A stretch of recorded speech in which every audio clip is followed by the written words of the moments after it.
In a BCSE survey presented at the block schedule meeting, 15.4% of seniors plan for suicide, 20.1% contemplate suicide, and 35.9% have been sad or hopeless for 2 or more weeks. After seeing these results, Principal David Clark and the BCSE School Board wanted to help build more relationships between the students and the teachers, while also going more in depth in the curriculum. After doing their research, they felt that a block schedule would help bring those survey results down. In a sample schedule, there will be an advisory period. The point of this 30-minute time period is to focus on developmental assets and building relationships between the students. Monday, April 22nd, the BCSE School Board voted to implement the Block 8 schedule to all BCSE high schools. The schedule got passed with a 5-1 vote. BNN sat down with Principal David Clark to discuss the schedule.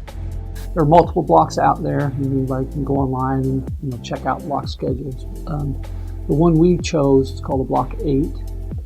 A student will have the possibility of 4 classes a day. The classes will be 85 to 87 minutes. We're going to nail that down. We're close, but between 85 and 90 minutes long, and 4 of those a day. Plus, you'll still retain the 45-minute lunch.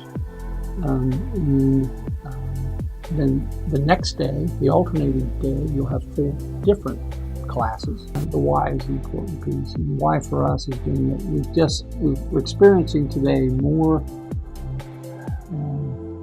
students who have a need to create greater relationships with faculty, with staff.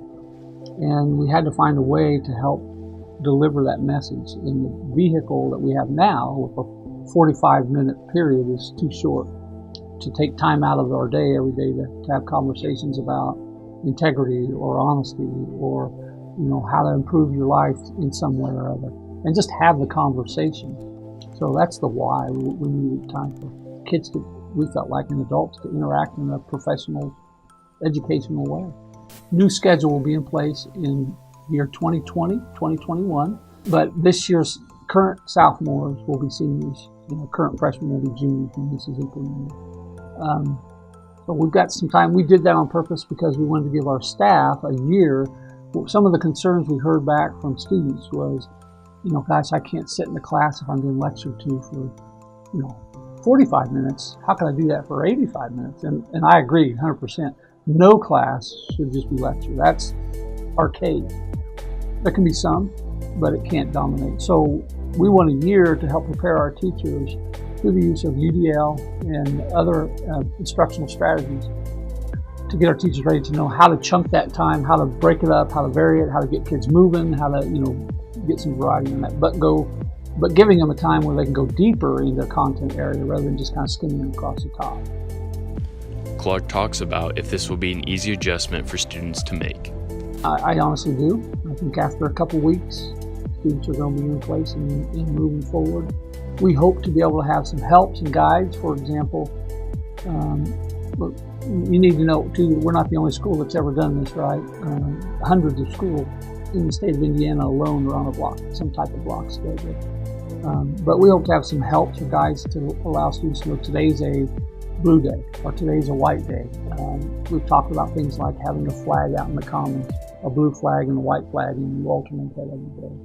We talked about putting things online. This is a blue day, this is white. So I think students will pick up on the day.